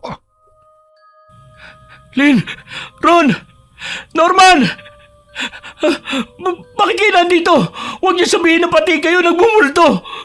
Hindi kami pumatay sa inyo! Saan kayo pupunta? Akala ko ba sama-sama tayong lahat? Bakit kayo tatakas ng kayo lang? Umalis kayo rito! Patay na kayo! Hayaan niyo na kami makaalis! Mga traitor! Ano bang nangyayari sa atin? Bakit bigla lang tayong minumulto ng mga kasamahan natin? Hoy, mga animal! Hindi tayo magkakalaban dito! Kundi ang buruang babaeng dapat nating patayin! Nagulat si Vincent nang makita sa salamin na butas ang noo nito at dumadaloy ang dugo sa kanyang noo. Namilog ang kanyang mga mata nang mapansin ang katawan na nakahiga sa driver's seat na walang buhay. Nagulat din ang mga mata ni Larry nang makitang replika ng kaibigan sa salamin. Nagpalipat-lipat din ang paningin nito sa walang buhay na si Vincent. Ibig sabihin, patay ka na rin, Tol. Pero paano nangyari yun? Patay? Naku, hindi pwede. Hindi ito totoo. Panaginip lang to. Sumagi sa alaala ni Larry nang akmang pupukpukin ni Vincent ng babaeng aswang gamit ang baril, ay may narinig siyang putok at nakitang may tumama sa noo ng kaibigan.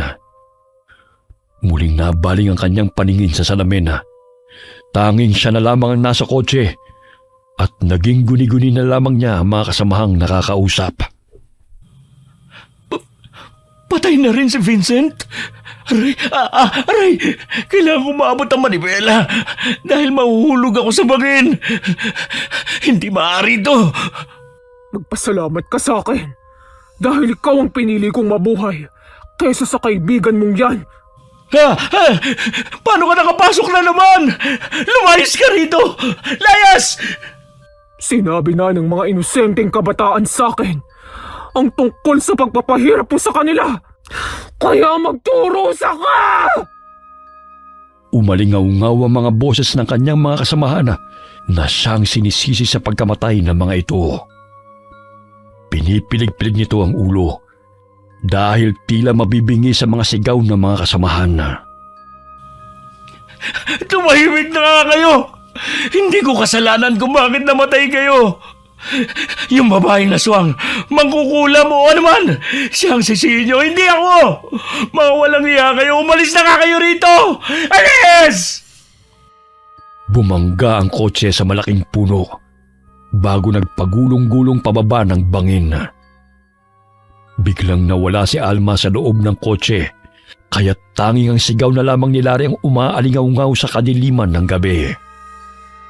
Bumagsak ang sasakyan sa batuhan, ngunit nanatiling buhay si Larry. Duguan at pilit itong gumapang upang makalabas ng sasakyan. Ngunit laking takot nito nang mapansin na may nakabang sa kanyang paglabas na mga mababangis na hayop.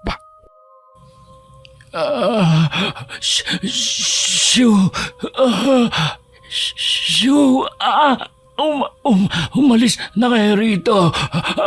Hindi ako pagkain.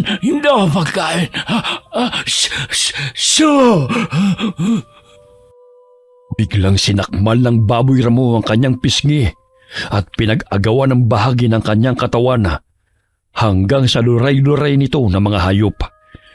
Ramdam ni Larry ang bawat pagbaon ng matatalim ng ngipin sa kanyang laman hanggang sa mawalan siya ng buhay.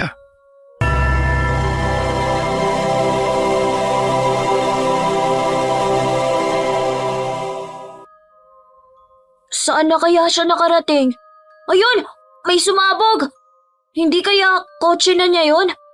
Nahulog siya sa bangin at pinagpiestahan ng mga mababangis na hayop ang kanyang katawan. Paano niyo po nagawang labanan sila? Gayong ang dami nila at may mga baril pa. Bago ko sagutin ang iyong katanungan, Gabriel, iyon ang pangalan mo, hindi ba? Opo. Gabriel, anak, gusto kong magpakilala sa'yo. Ako si Alma. Ako ang nanay mo. Hindi lahat ay maipapaliwanag ng siyensya. Nagmula ako sa angka ng mga aliping aswang na inalila at inaalipusta. Kagaya niyo, pinagmalupitan din ako. Kaya ito ang nangyari sa aking mukha at katawan. Ang mga markang ito ang siyang sanhi ng pagdurusa sa kamay ng masasamang aswang na siyang nagpahirap sa akin. Ngunit ang lahat ng kasamaan ay may hangganan. Gabriel, anak ko, bumalik ako rito dahil alam kong kailangan mo ang tulong ko. Totoo po bang kayo ang nanay ko? Paano mo masasabi yun? Kung ikaw nga ang nanay ko, bakit mo ko iniwan? Alam mo bang Matagal akong naghihintay sa pagbabalik mo. Ayokong magpaampon dahil baka kapag umalis ako sa bahay ampunan, dumating ka at magkasalisihan tayo. Anak, patawarin mo ako. Ginawa ko yun para sa kaligtasan mo. Alam kong nanganganib ang buhay natin, lalo na ikaw. Kapag nalaman ng mga aswang na hindi ka anak ni Ramon, ay papatayin ka nila. Pilit akong pinakasal sa kanya, kahit labag man sa damdamin ko. Pinapatay nila ang tatay Pablo mo, at ang sarili ko pang ina ang gumawa nun. Kaya hindi rin sila magdadalawang isip na patayin ka. Itinakas kita, anak, hanggang sa mapadpad ako sa bahay ampunan. At doon kita iniwan. Hindi ako nakabalik agad dahil nahuli ako ng mga tauhan ni Ramon. At ang mga peklat na ito ang siyang alaala ng kanilang parusa sa akin. Ayokong maranasan mo ang nangyari sa akin, anak. Walang araw na hindi kita naiisip. Mahal na mahal ko kayo ng tatay Pablo mo. Ang nunal sa iyong batok, ang siyang palatandaan ko na ikaw nga ang sanggol na iniwan ko. Dahil yan ang nag-uugnay sa ating dalawa. Mula pa nang isilang kita, sa tuwing masama ang pakiramdam mo, kumikirot din ang nunal ko sa likod. Kaya kita natunton ay dahil lumakas ang iyong enerhiya ngayong kabilugan ng buwan. Magiging aswang rin ba ako katulad ninyo? Anak, nanggaling man ako sa angkan ng mga aswang. Ngunit hindi ako kumakain at humihigop ng laman at dugo ng tao. Maaari kang mamuhay bilang isang normal na tao. Lumaki kang normal, kaya yun ka hanggang sa iyong pagtanda. Nagpapasalamat ako sa matandang babae na kumupkup sa iyo. Dahil sa kanya, nabuhay ka. Pero bakit ka napunta sa mga masasamang tao na yun? Inampun ako ni Sir Gustavo. Pero sila rin pamangkin po niya. Nang mamatay si Sir Gustavo, inangkin niya lahat ng pera na sana pampaaral ko. Hanggang sa naging miyembro siya ng sindikato.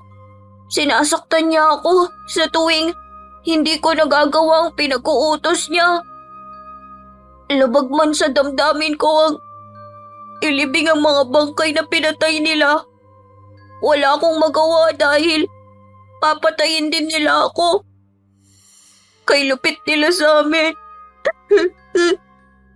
Sa tuwing nagkakamali ako, binubugbog nila ako at hindi pinapakain. Gusto kong itakas ang mga dinukot nila. Pero hindi ko po sila kayang iligtas. Dahil maging ang sarili ko hindi ko kayang ipagtanggol. Tahan na, anak. Nandito na si nanay. Magsisimula tayo ng bagong buhay. Pupunan ko ang lahat ng pagkukulang ko sa'yo. Mahal na mahal kita, Gabriel. Araw-araw kong pinagdarasal na makasama at mayakap kitang muli. Ito ang lampin mo noong sanggol ka pa. Dala-dala ko ito dahil sa pamamagitan nito nakakasama kita kahit papaano. Hindi na tayo magkakalayong muli. Umiiyak na niyakap ni Alma ang anak. Humagulgol din si Gabriela dahil sa tagal ng kanyang paghihintay ay binalikan din siya ng kanyang ina. Lingid sa kaalaman ni Larry ay gumamit ng mahikang itim si Alma upang linlangin ang kanilang paningin na siyang nagdulot ng takot upang matalo sila ng misteryosong babae. Makakalaya na rin kami sa pagmamulupit nila sa amin. Mahigit 5 buwan rin kaming nandito. Bawat araw ay tila ba'y pinaparusahan ang mga bihag na binibenta nila sa kanilang mga kliyente. Kahit mga musmus pa hindi nila pinapalampas kapalit ng salapi. Wala na sila, anak. Magiging maayos na rin ang lahat. Ang mga batang narito ay makakauwi na rin sa kani-kanilang bahay. Tatawag po ako ng pulis para ipaalam ang nangyari, Nay. Saksi ang lahat sa kalupitan ng grupo ni Larry. Hindi na isalba ng salapi ang kanilang buhay. Sila mismo ang siyang pumatay sa kanilang mga sarili dahil sa kanilang kasamaan. Nay, maraming salamat po sa inyo. Nang dahil sa inyo'y ligtas na po kami. May ipagpapatuloy na po namin ang aming mga naudlot na pangarap. Babalik po ko sa pag-aaral. Kinuha ni Gabriel ang bag sa tabi ng bangkay ni Lynn. Alam niyang naglalaman yun ng pera at gagamitin niya yun para makapagsimula silang muli. Hinati niya ang pera sa lahat ng bihag na naroon. Napag-alaman nila na pinaghahanap na rin ng mga kapulisan ng grupo ni Larry. Dahil may nakakita sa mga ito nang dukutin ng mga ito ang isang estudyante. Itinuro ni Gabriel kung saan inilibing ang mga bangkay na namatay. Patawarin niyo po ako. Pinilit nila akong ilibing ang mga bangkay dyan. Ang latay sa likod ko ang siyang patunay ng aking paglabag sa kanilang pinag-uutos. Anak, biktima ka rin nila. Kaya wag mong sisisihin ang sarili mo. Araw-araw kong pinagdadasal ang mga inilibing ko rito. Naririnig ko ang pagmamakaawa nila. Sana manahimik na sila ngayong natagpuan na sila ng mga pulis. Sigurado akong matatahimik na rin sila, anak. Isa kang matapang na bata. Akalain mo, nakayanan mo ang pambubugbog nila sa'yo. Nay, kung nabubuhay lang si Sir Gustavo, natitiyak akong magiging masaya siya dahil nagkita na tayo. Pangako, Nay, mag-aaral ako na mabuti upang makaahon tayo sa hirap. Sa gayon hindi na tayo aalilain ng mga taong mapanghusga. Matapos ang tagpong yun, ay inihatid ng mga pulis sa mga biktima. May bagong naninirahan na rin sa bahay ni Ginoong Gustavo dahil ibinenta na yun ni Larry na sana'y mapupunta yun kay Gabriel. Hinanap nila si Aling Mameng na siyang tumayong ina ng binatilyo habang wala si Alma. Parang malapit lang sa palengke na ninirahan si Aling Mameng. Gusto ko po siyang makita, Nay. Dahil alam kong nag-aalala na rin yun sa akin. O sige, anak. Hahanapin natin siya sapagkat gusto ko ring magpasalamat sa kanya sa pagmamahal at pag-aalaga niya sa'yo. Siya po ang nagtatanggol sa akin sa tuwing sinasaktan at binubulyawan ako noon ni Larry. Hindi po niya ako pinabayaan, Nay. Mahal ka niya dahil napakabait mong bata. Alam mo ba, anak, parang nabuhay lang ang Tatay Pablo mo. Kamukhang kamukha mo kasi siya. Natigil ang kanilang pag-uusap nang tawagin ng matandang babae si Gabriel. Umiiyak ito ng niyakap ng mahigpit ng binatilyo. Aling Mameng, mabuti at nandito lang pala kayo. Kanina ka pa po namin hinahanap. Magandang araw ho sa inyo. Siya nga po pala, si Nanay Alma po, ang tunay kong ina. Natutuwa ang matanda dahil sa wakas ay nagkita na rin ng mag-ina. May malit na tindahan ng gulay at prutas si Aling Mameng sa palengke.